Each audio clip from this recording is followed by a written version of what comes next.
This is the 3-Point Line, and I'm John D. Reinhart.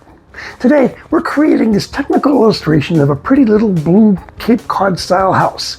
We're using all the techniques I use to make the images for skippityWhistles.com, but on something a little closer to home. If you like how they look, this is how they're made. We're using Adobe Illustrator to make our drawings.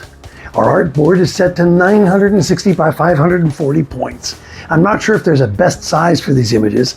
I settled on this half of 1920 by 1080 size, just for the sake of consistency. The drawing board will have 3 layers, one with a white background, one with a reference picture of the house, and the top one with our actual artwork. We'll lock the bottom 2 layers so we don't screw things up. When we're done with our line work, we'll just turn off that reference image so that the white background shines right through.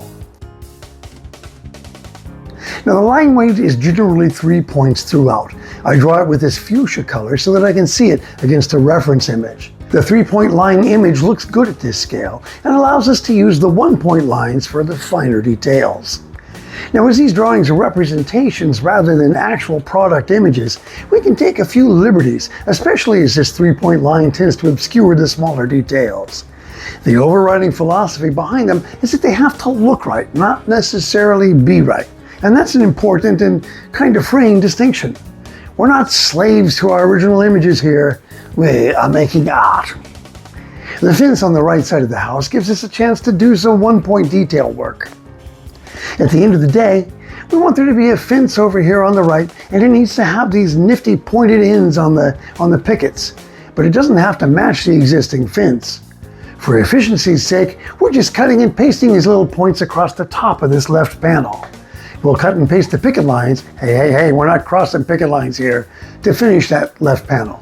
Now we carefully select just the fence panel, deselecting those things we don't want to copy and paste our finished panel into the middle spot. And off to the end spot as long as we're here. We zoom out of the image every now and again and turn off the reference layer just to see how it's coming along. Kind of puts wind in our sails, doesn't it? Now, although the cutting and pasting of the fence was efficient, our friend the lattice work here doesn't lend itself to that, yet. These little boards, more like sticks, are 3 points wide at this scale, so they're going to have to get 1 line each. Lucky you.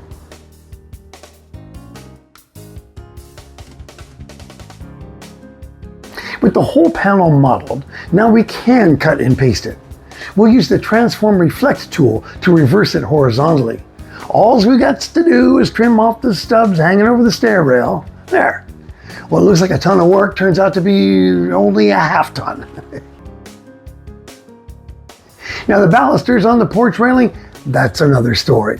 I decided on 3 1-point lines, 2 close together and a third one a little farther away to give a little bit of perspective. Now we just gotta copy and paste here and here and here and here and here until we fill out the whole railing.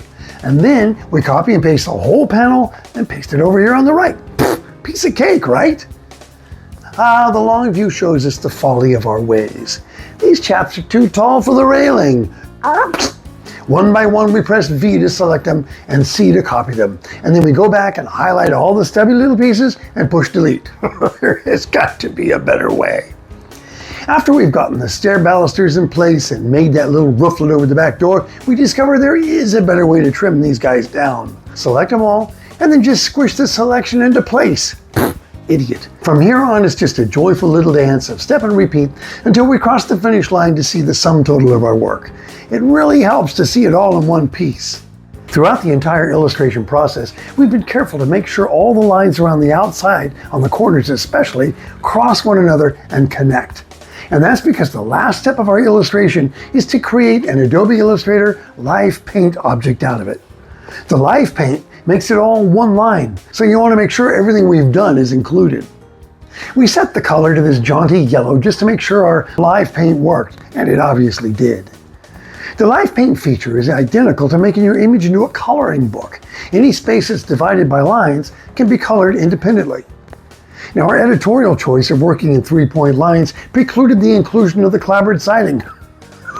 There's a sentence you don't hear very often. But that sky blue color evokes the same feeling without our having to draw every board. Now, we could also darken the windows to be more accurate, but leaving them white makes the house seem much more friendly. In total, it took us about an hour and a half to create this image, but the final result is well worth it.